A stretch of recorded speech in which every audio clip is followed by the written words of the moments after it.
This will take you back to your movie star days. Having the light on. Spotlight. They got the silver umbrellas over your top. Yeah. That's funny. You know, they cut that part out of the ADTV interview. Oh, did they? Yeah, we're on. I never knew that until that ADT interview there at the house, that you did some stuff. Basically Hollywood, right? It was Hollywood Productions. It was television and movies, and just kind of something just to make a little extra money.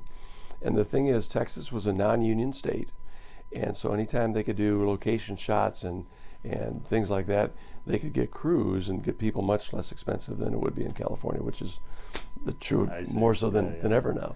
But some TV shows and commercials. You had a spot on Dallas on the program. I was JR's secretary's boyfriend. That was actually my reoccurring role, but not a whole lot of action. I mean, obviously. No. But wedding scenes, I'm there.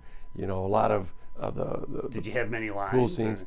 Yeah, I had some lines. Yeah. Okay. Not a great many, but it was mostly just. Well, a good reason to go back and watch Dallas. Yeah, exactly. Yeah. If you can find those archives somewhere, it was good fun. Yeah, cool.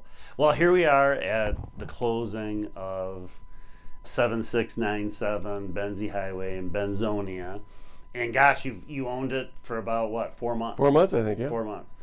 And this was really your plan all along. Sure. Or I guess you were thinking about keeping it maybe as a rental property. Sure. But you always had the idea of dividing it from the beginning. Correct. Then it was a question of, do I sell off the house and a few acres, or do I keep that and use it as an investment? And ultimately you chose to put that on the market and sell it, and here we are.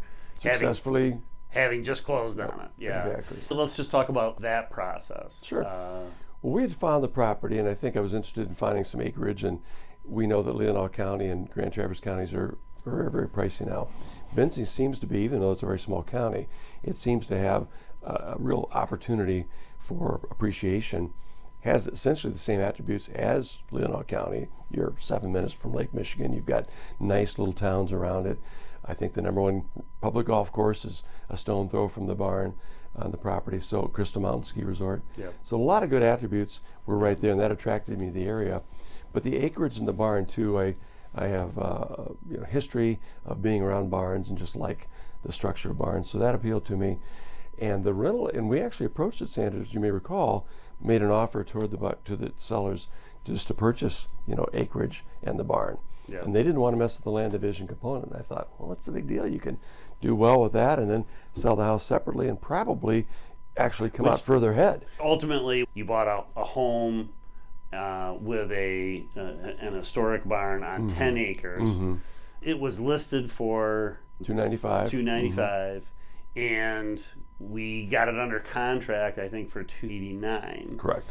And then we had inspections done, and we found the items that we came back to them as justification for reopening negotiations, which that's always a thing I'm guiding buyers through. That you get another bite at the apple depending on what you find. Yep. And then if they're willing to negotiate. If they're willing to negotiate, they might just tell you to go pound sand. Which initially that was the reaction we got from these sellers and from that seller's agent. Yep. But it was lack of insulation, which can be a lot more expensive than you think. Right. Some structural issues in the roof rafters. Okay. There was some issue with the siding, which was really not siding on the garage itself. Okay. I remember communicating with you, and you were just like, 280. Let's let it ride. Let it ride. And initial reaction I got was no, we're not budging. And then I think we let it go for a day or so, and then I just reconnected with you, because one of the strategies I always want to use is I want to make sure I'm negotiating within the parameters that are set for me by my client. And you were really clear in your communication that 280 is my number. Yep. And so then I just went back to that seller's agent. I just said, hey, we're in an uncertain market. There's a lot at that time. There just was a little bit more uncertainty in international and national affairs. Interest rates since that time have come down a little bit, but at that time they were trending upwards. Very much so, yeah.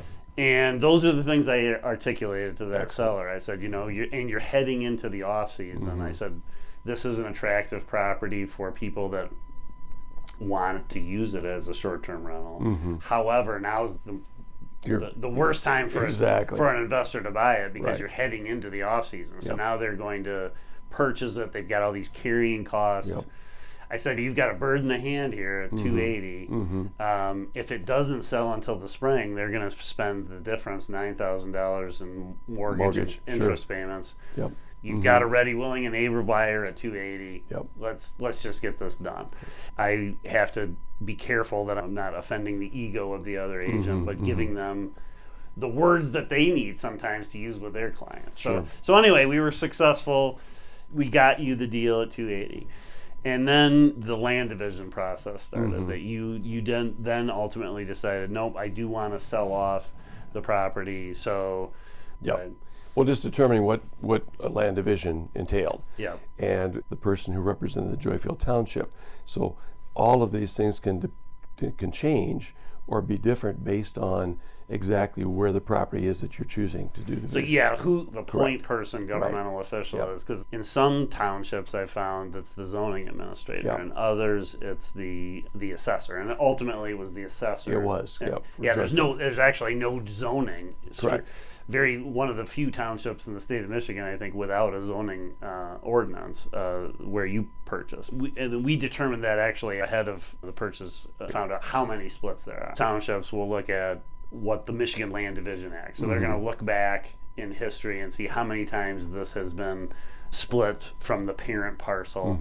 And usually either the zoning administrator or the assessor will then say, well, you have X number of splits available on this property. And how many were available? I believe there were 4. It was indicated 4 initially. 4 on the 10 acres. Correct. So anyway, so they tell you that you have X number, in this case 4, and you decide, okay, well, I really only want to split it into about 1.5 acres and leave 8.5 in the barn. And then what was your next step? Well, then in talking to the Joyfield Township representative, she indicated that I needed to fill out an application. So fortunately, those things are now able to be accessed online and actually returned. You can do the electronic completion and return it. But a large portion of it was dependent upon the survey.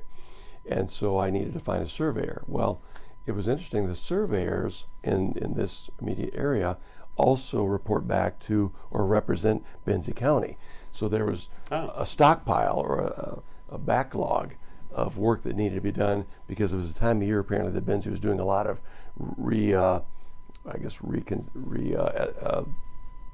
I don't know what you call it, reassessments or something like that.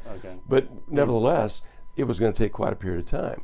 So I was able to find an individual right there in the immediate area near the barn and the acreage who was able to do it, and was able to start it in December. So it moved my timeline up quite a bit. And that is an issue, just finding surveyors. Absolutely. For all the young kids thinking about a career to go into surveying, I mean, let me tell you, it's really hard to get a surveyor. And then find estimates too from several different surveyors. And fortunately, they were all about in the same ballpark. And so I hired the surveyor. They set it up. They went out and staked it and did the surveying work, gave me the surveys that I needed, indicating where the splits would be. And armed with that, then I could submit that back to the Joyfield. You guided the surveyor, obviously, is coming to survey the 10 acres. Correct. Yep. But then you kind of just hand drew what you were looking for. Yes. And then he then determine that. Surveys that based on the sketch that you give him. Correct. And then he write 2 different legal descriptions? He did not. He indicated the split, but the divisions were done through, I guess, the title process. Yeah, and that's one of the things we just finished here at the closing. So each one of these 2, then when we're at closing at the title company, they're writing separate legal descriptions. Yes. And ultimately, it's going to take quite a bit of time for each to get its own tax ID number. Right. It's like until 2025, I think, and here we are. So at least a year before each parcel will have its own. Sure. But you were talking about how you were talking to your kids through this process because there is some opportunity with with dividing land, and yet it's not a No. turnkey thing. There's No. some effort to it. You just And don't you flip weren't the switch. Yeah, you kind of had to use some of your skills that you acquired over the course of a career in education to nudge people forward. Sure. So, yeah, Kind of smooth some comment a little things bit out on and that. move things forward. Yeah. Well, anytime you approach government officials, number one, they're probably very busy. Number two, and I think you spoke to this as well, they may get lots of inquiries. And maybe a high percentage of inquiries are just that. They're inquiries that never follow through. So I think they've built up kind of a little callus that says, you know what, until something really happens from this person, I'm going to just, kind of go through the motions. Once I developed some communications with them, though, invariably they were very positive. They would offer suggestions. They would help me through some situations, and their communications improved greatly. So I think one of the things I learned was, as you begin to work through these types of things, take the time to develop some connection with the people and let them know the appreciation that you have for the work that they're doing, because they are the gatekeepers. This is contingent upon their willingness to help you through it. And in almost every instance, I wouldn't say they were standoffish, but it was pretty slow to warm up. Okay. And as you warm up and you tell them what you're doing, and you tell them the purpose and how you're trying to do it, and that you don't have a lot of experience doing it, you need their help, how can they assist you? Then they do warm up, and they're more than willing to assist. So and very favorable. You said, after you got that, your point of contact Each of them was very responsive Absolutely. via text. And, Yep. Okay, and then we've gotten the survey. You made your application. Then when they approved the application, then a time clock started, right? Correct. That it was only approved for a certain time frame, and then these legal descriptions needed to be finalized by the writing of two separate deeds. Correct. And I could have done that a couple different ways. I could have gone ahead and had an attorney process that separately, but we were hopeful that it would dovetail into the sale of the property and could be done at closing through the title company process, which is what occurred. And it worked beautifully. Yeah. So here at ATA Title in Traverse City, they're writing the two Correct. Separate deeds. But we are kind of in the 11th hour because our 45-day timeline is only about a week or so what's out. interesting, it seems like that deadline is set by the individual township. Correct. I couldn't find a state of Michigan deadline after. Okay. Interesting. So I saw a different deadline for a different township downstate. It was 90 days. Okay. So that's another kind of nuance to this whole thing. And something you'd want to be very attentive to, because you don't want to do this a second time. Now you could be armed with all of the information, so it'd be easier, but you're still paying additional money. I had another client up in Leelanau County do a very similar thing. There was a house and close to 40 acres for sale. The neighbor wanted to buy half of the acreage to just preserve it. My client wanted to buy the house and the 20 acres. Gotcha. And couldn't afford the whole thing. So two real estate agents kind of put this deal together.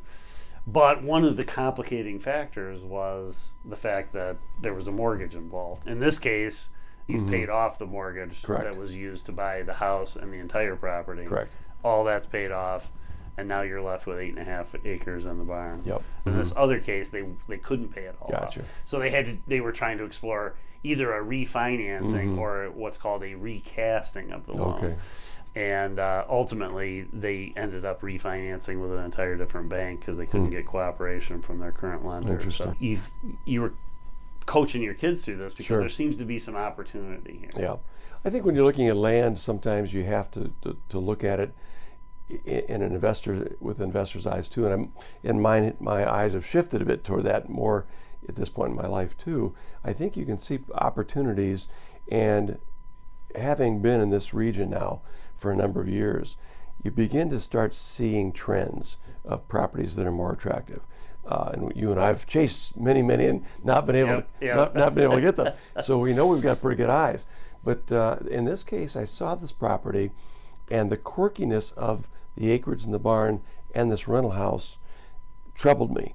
But I could see if I was willing to work, through it, it would be of great benefit. And it did pay off, I think, in the long run. But I've tried to show my kids that sometimes you may have to do a little wiggling, a little maneuvering, all above board, of course, and all constructively, but you do have to kind of plan what your end game is. Yeah. And be prepared to invest a little bit of money, be prepared to invest some time, some effort, but it ultimately can pay off. And ironically, I can see exactly now why the original sellers were not interested in doing this land division process. It was kind of a pain. They wanted it just done. Yeah. House, land. Yeah. And so my willingness and ability and pursuit, I guess resiliency of getting this done now afforded me the opportunity to do well with the sale of the home separately and have this piece of property that I wanted for much, much less than what I would have paid otherwise. Once we're told in our investigation process that you have 4 splits, sure, you have that, and you know that ultimately it will be approved. Now there are some sort of nuances in there where the township can literally, this is an old saying from my grandfather. When I was a kid, he was supposed to go to visit my aunt who was a professor in California, and we were prepping the house. We were going to take care of the house when he was gone, and he hadn't left yet. And I went up to him and asked him why, and he said, "Well, Sandra, I got out my map and took a look at it, and I just didn't like the shape of it." and and so I've always remembered that.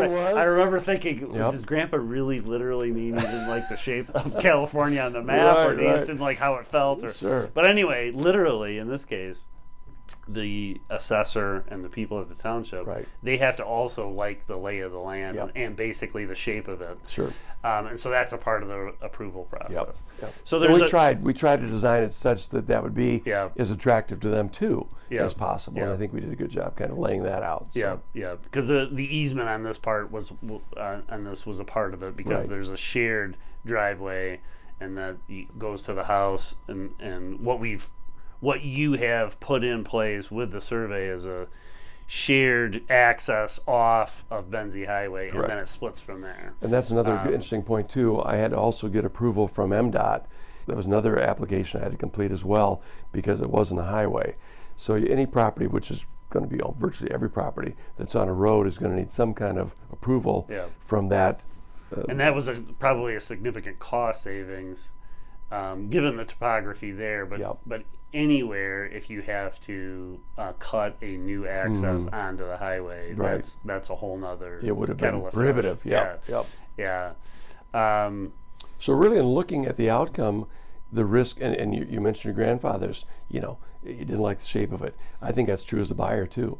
You have to like the shape of things. What your gut tells you. And I really felt that if the split could occur, the division could occur, then I could realize separate properties and come out, a win-win. And so I think we've been able to do that. I'm sure the previous sellers could have done that as well, but their willingness to do what I did just wasn't. When I'm talking to sellers about situations like this, is that the market segments are very important. Like this buyers that just bought this place, they couldn't have afforded that number. Correct. $295 was out of their price. $245, right? We listed it for $249. We ultimately sold for $245. Right. That was at the top of their price range, and you still got the other 8.5 acres. So we brought it from marketing almost at $300,000 down to the $250 range. We opened up a whole segment of buyers that were interested in the property that couldn't have afforded it there. And that's what, as I'm talking to this builder, he's struggling with. He really wants to build a garage, and I'm along with us. Most people would like a garage, but you're also going to eliminate a whole segment of buyers who would otherwise would maybe buy it and then add the garage later. Exactly. But right now that number pushes them beyond what they can afford. Right. Well, the other aspect is now too, I have been able to gain what I wanted for what I think is a pretty reasonable amount of money, and it also affords me to consider umpteen options with this property, this acreage, and the barn now. There are splits available still within this property. I wanted to talk about, so what cost did you put into the home and the 1.5 acres? So you did put in insulation. Correct. The insulation and the siding for the house, I think the total was about $6,000 that I invested into the home. Actually, we just watched the buyers walk right by here to do their closing. So now you're on to the barn and the 8.5 acres and the plans that you have there. Correct. Yeah. And you told me an interesting story related to the driveway and the septic. Two different quotes that you got. Lesson learned there. You get at least 3 quotes. But also, too, I found larger companies are great, and we have some very, very fine. Yeah, we don't need to name the companies, exactly. but There's some very fine companies in this area that do a great job. But I've learned that if you have a smaller job, I wouldn't call it a nuisance bid, but I think that they're less inclined to do a smaller job unless you're willing to pay for it. So I think, oftentimes the larger companies are going to have a little bit higher bid. Yeah. The other thing is too, I found proximity to where you're having the work done. If you can find laborers in the immediate area, and in Benzie, I've been very fortunate to find many. They're great guys, they're great individuals. They have been very fair with their pricing. They've been negotiable with me. I mean, I've been able to say, well, what if I did some of this, or what if we, shared some other things here, and they've been agreeable to that. So I think you do take your time to get several bids. Don't always look for the biggest and brightest company in the area. Look for some mom and pop type small companies. For example, my excavator, he doesn't have all this gigantic equipment. So the big company excavator, right? The price of regrading the driveway, it was in the $50,000. And the septic was in plus. the $50,000 range. You found more of a local excavator in the $15,000. 15 to 20. So difference of about $30,000 to $35,000. And maybe it's not apples to apples. There may be some differences there if I took a look at them all, but for what I'm needing, it's dramatic. You talked about the local guys. You think about mobilizing right to get to the site. $7,000 just to get equipment to my place is what I was going to be charged. From the bigger company. Yeah, right. Yeah. So I mean that's the thing versus the guy who's got a he rents it. It's genius. He rents it. He rents it, so he only has that equipment as needed, which saves him tremendous expense. Okay. Yeah. And so there's savings for me that I would not have otherwise known. So take the time to check out a bunch of different leveled contractors and so on. And so then now you have some plans for grading the driveway that goes down, putting a septic field in for the barn. Correct. Because you're thinking about converting the barn or a new home. Okay. It would serve either structure. Yeah. So and then what are your plans with the barn so far? I mean, you actually got a structural engineer to take a look to see if it can be converted to a residence. Correct. And we're finalizing that inspection. If it comes out where it's reasonable, a barn dominium or conversion to a home would be something I would choose to do. But from the standpoint of opportunity, this property could be considered a venue spot. So that barn could be, as one of the venue spots that they use for weddings, and it's got the pasture area for parking and so on. It could be converted into an RV park. I mean, it's got nothing, and the barn could be a common area, lounge for RVers, and the woods could be a place for them to kind of hike around and so on. So again, as an investor, or just a homesteader, could pull his tiny house on a trailer up, and it could be a hobby farm, for someone who wants to come up and grow alfalfa or grow some crop or flowers or something. It could be a horse farm, a small horse farm. So there's lots of things that I've now freed myself up to those opportunities. My choice would be to convert the barn, but I'm open to investment opportunities. And you're still, at this point, still sort of up in the air about whether you'll keep it or market it. Yep. And it is a lucrative piece of property, and it has all of the attributes, as I said, that Northern Michigan has, with all the proximities to the attractions that are around us within 10 miles or so, or less than 10 minutes. So I do know that there's and Benzie, I think, is poised for appreciation. I think that the land there is just choice to be bought up soon. So let's talk about the cost of the land division. I mean, you had to pay survey was about $3,000. Survey. The application, I didn't know if I paid more than $30 or so. Okay. And then what else would there been? And then they've charged you a little bit of work at the title company to write the deeds. I'd estimate about $4,000, somewhere in that range. Okay. For the and then land division. And then have you gotten bills from the structural engineer? Yes. That's not a part of the land division, but that's Correct. a part of your investigating The barns what to do with the opportunity. barn. Correct. Yeah, I've got about $700 in that right now too, so that's not too bad. Yeah. So, Okay. and if I were to get an architect, obviously at some point I'd have to pay an architect to do Yeah. all of the architectural drawings so that the permits could be pulled. But ultimately, through this process, you've ended up with 8.5 acres and a barn. Right. For about how much? I think I'm all in at about 60 or 65, which is pretty good, Okay. Yeah. considering I was looking at it maybe as a $120,000 possible right. purchase at one point. Sure. You've been great, and your work has been appreciated in front and behind the scenes. And I think we will continue to look at opportunities like this too, because I think there are, both of us being northern Michigan guys, having lived here your whole life, and in my case, more than 35 years, we do have a way of seeing properties. Yeah. And for some reason, the competition right now seems to have lessened a little bit. There was a time for a year where we were offering 20% over asking and losing every time. Yeah, the market was. It was just crazy seller market, and it's still a pretty good Yep. seller's market, but it's not nuts the way it was. Yeah. But we were also fighting corporate purchasers and buyers and things too. Yeah. And I think now it's kind of back into the realm of people like you and I that can pursue some things and look for a little gem. I think there's opportunity there Yeah. because it doesn't occur to most people. Well, and some people think too, when you split land, you're going to have to put in all the infrastructure and stuff too.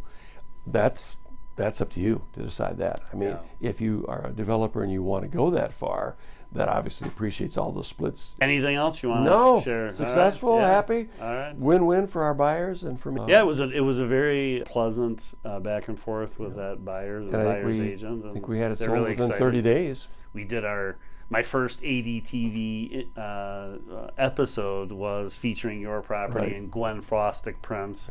Because one of the things that I think really attracted you to it was the fact that it was so well appointed, right? It was already staged, already staged, set up, had decorated by local artists, and so we went and got some artwork from Gwen Frostick Prince and put it in there.